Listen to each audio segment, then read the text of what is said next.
So Rob is literally an expert in celebrity news, among other things. His insight all stems from his history in PR. He has represented Jennifer Lopez, Jessica Simpson, Diddy, and Alicia Keys. Jeez. A lot of celebrities. I started off as a celebrity publicist. I loved it, and that's how I got to be so good at what I do now. If you work in that world, then you get to meet everybody, you get to find out who the good sources are, who can tell a good story. And so, yeah, I've been doing this now a long time, and it's a lot of fun still. How much has celebrity PR changed from, from when J-Lo first hit the scene? We only went to page 6. Now we just look at our feeds. That's right. And there are allegations about By the way, I love this picture. I forever want to remember you. I forever want to remember you, Rob, and Jennifer Lopez as this forever. She looks the same. The guy behind her needs a little work, but she looks the same. It's totally changed. You're right. When I started 20 years ago, it was before social media, and there was a couple of outlets, maybe 4 or 5 big outlets, and the rest you could sort of ignore a little bit. Now it's everywhere, and the celebrities have really had to adapt. I think recently Julia Roberts is so interesting. Now she's telling us more on Instagram. Like that's somebody who was very private about their lives, and so I think we expect different things now from our stars, people we love, and the ones that have jumped on and embrace this, the Taylor Swifts, are the ones that are going to be the most successful. But I'm curious to know if you feel like some people are celebrities that don't deserve to be celebrities because of social media. I'm not a snob about it. I'm not. I was like, I love it. When I first started to work with Jessica Simpson, a lot of people were like, oh, I don't know, she's a reality star. This was before the Housewives, even before Kim, before the Kardashians. Jessica was like one of the first reality stars. BK. And so, like, I like hard work. I like people that really hustle. It's so easy to diminish Kim Kardashian and to make fun of them. Kim works. Kim is there on time. She puts the work in. She knows her craft. And so I think the days of making fun or looking down your nose at reality stars, they're over now. That's where we are. That's who people are reading about, who we are writing about. All right. Well, let's get right to it, because I think this weekend will go down as one of those days where you can say, where were you when you got the news that there was an alleged assassination attempt on a former president? I can tell you, I was at the baseball game and there was a collective gasp in the booth, because this isn't something really that I was alive during Reagan, but I was we. And so how do you make sense of all this? I know you cover celebrity, but you're also covering people that are in the public eye, and no one does the public eye better than former president. Right, well, he Trump. was a celebrity. He still is a celebrity. I've known Trump, the Trump family, for years. I've been to Trump Tower, I've been to his apartment, I've interviewed him many, many times before he was the president. This is a shocking, shocking thing to happen, and the fact that it happened on live TV makes it even more stunning. And so I think these pictures now will be seared in our mind forever, and let's hope that a divided nation can take a minute or a pause now to try and be a little kinder, a little nicer. I'm not sure that will happen, but I hope it does. But no, I think this has shocked people. It shocked people in Hollywood. People that really did not like him in Hollywood have been shocked. And now we've got to have that conversation about how can we keep going forward, but acknowledge how bad this moment is. We can't ignore it, but yet, you know, you can't just pause everything. And so it's a very difficult moment. And I think mostly people have been handling it really well. Yeah, people are calling it a wake-up call. I mean, President Biden spoke also this weekend and said this is a time that we need to bring all that heated rhetoric down and unify. Yeah, I believe in that. And, you know, as somebody who's in the gossip business, I know how a scandalous headline can get your attention. But I think we can all be naughty but nice. We can be a little cheeky. We can be a little naughty, but we can be a little nice too, and I think that's what we're all craving for. Yeah, kindness goes further than most people would like to think. If you could be one thing, I know it's trite, it's like a meme. If you could be one thing, be kind. But it's actually true, regardless. I try. Part of my success when I launched my podcast, part of my success is the fact that we're not mean girls. There's, you know, we're naughty and we are cheeky and we do point out people's mistakes and we do enjoy a good laugh, but we're not a mean podcast, and I think that's what people are craving for. One of the reasons I'm in the top 10, thank you, iHeartRadio is because we are naughty, we're cheeky, but we're nice too, and I think that's what we want. Well, in this line of business, you have to have a short memory and a thick skin, right? That's the margin of success. But that wasn't the only thing that happened this weekend. Yeah, we lost to 3 celebrities this weekend. Richard Simmons. Richard Simmons. Yeah. I've met Richard many times. He wasn't just in the fitness business, he was in the friendship business. He was a friend to so many people, and he was so out there and so in on the joke. He knew he could be ridiculous, and he really lent into that.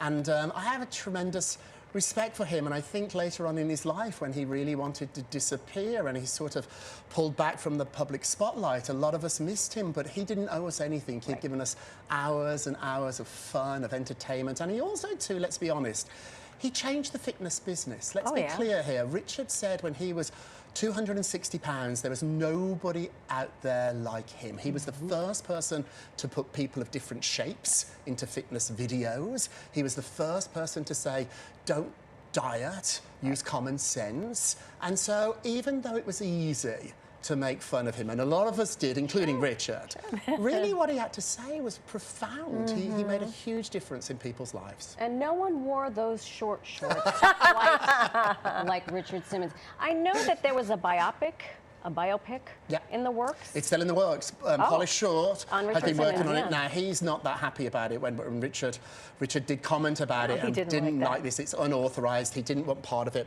And I think it's because he just wants us to remember him as he wants to be remembered, which is sweating to the oldest. That's what he wants. And he's not interested in these documentaries, these biopics that really dig into his personal life. Whenever I was with him, he was terribly private. You didn't know anything about his love life.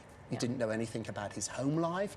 He, for somebody that was really out there, was a very guarded individual. Like we talked a second ago about stars and social media. Richard didn't embrace it. That's right. He didn't want it.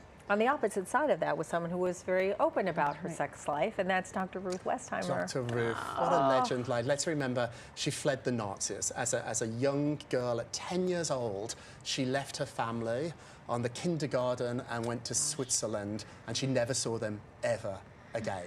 She went to Israel, where she was a sniper in their army, and then she came to New York and started this radio show that nobody really had any faith in.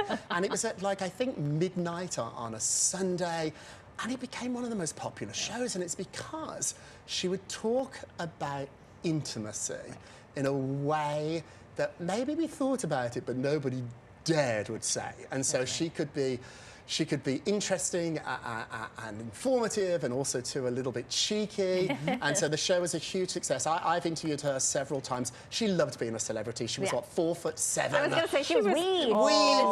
But full of life, full of energy, and did good work too. People were not talking about pleasure, about sex, and you know, I think even today we can be a little shy or coy about this, and she let us all talk about it, and having a grandma do it, I think really helped. It was like, it helped us be less squirmish. That's right. Provided a platform for so many parents, adults, teachers who were like, you know what, go listen to Dr. Ruth. She'll give it to you the way. She'll tell you stuff. I don't want to talk about it. That's right. Who will carry the mantle now? And then sadly, another celebrity death, Shannon Doherty. That was heartbreaking. This was one of those where I was like, no. I know. I never envisioned her dying. She's still that 19-year-old actress on 90210 in all our minds. And I think this is a really interesting one, because we knew it was coming. She'd been really honest about her struggles with cancer, and so we knew that she wasn't going to be around for long. She knew that. She talked about it, and yet we were all still so shocked. A life of ups and downs. She was really one of the first reality stars. Her life off camera was covered as much as her life on camera. She was on all the covers of the weekly magazines. She became super famous when she was like 19 years old, and like Lindsay Lohan many generations later, struggled to figure out how she wanted to handle it. Ultimately, I'm pleased to report she found peace. Towards the end, she had mellowed and become much happier. She had a reputation of being difficult. She left several shows, but towards the end, I think she was about building bridges and saying goodbye, and she did it on her own terms. Rest in peace. Such a hard-fought battle of cancer. It really was. Yeah. Speaking of women who were suffering from cancer, Kate Middleton, we saw her finally coming out in the open, and she made an appearance, a rare appearance at Wimbledon. Yeah, she loves Wimbledon, so she's not only a huge fan of tennis, she's the patron of this organisation. So each year she gives out the trophies. It was interesting this year because the Palace were quite shy about it. They wouldn't tell us if she was going to be there or not. Earlier in the week, we saw her mum and dad there. We had our fingers crossed about it. And then the day before, on Saturday, the Palace put out a confirmation that Kate indeed would be there. She got a standing ovation. She's going to be scrutinised for how she looked. She looks great. She's going to be scrutinised for her energy levels. She seemed to be really in good shape too. And I think it's really interesting that when you or I go to the tennis, we might just be able to get 1 or 2 tickets. Kate didn't get as many as she wants. So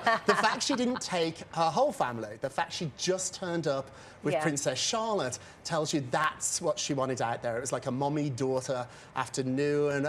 No William, no Louis, no George, just the two of them. And I think they did a beautiful job. The nation are so in love. I was back in Britain a couple of weeks ago, and Kate is somebody that's the future of that royal family, and so it's really good to see her. And I should point out to my royal sources tell me she was not pushed into this. This was her I was going choice. to ask if she had taken such a long absence because this was sort of marked on her calendar, like, okay, this is when I will be Her ready. choice. Nobody's Her pushing her. choice. So in the past, I think there's been occasions where royals have done stuff they didn't want to do. Sure, right. Princess Diana certainly felt that way and spoke about it. They're really being cautious, thankfully, with Kate. She's in the driving seat. She's deciding what she wants to do, what she doesn't want to do, what events she wants to attend. But my goodness, it's good to see her. She looked great. It is. Well, Rob Shooter, thank you so much for spending time with us this morning, helping us suss through all the celebrity goings-on. I love it. Whenever you want, I'm back. Love having you here. Fantastic. Don't forget, you can follow this man on all the platforms. The Naughty But Nice podcast. Love Great that. name, by the way. Rob Shooter, thanks again. Thank you so much.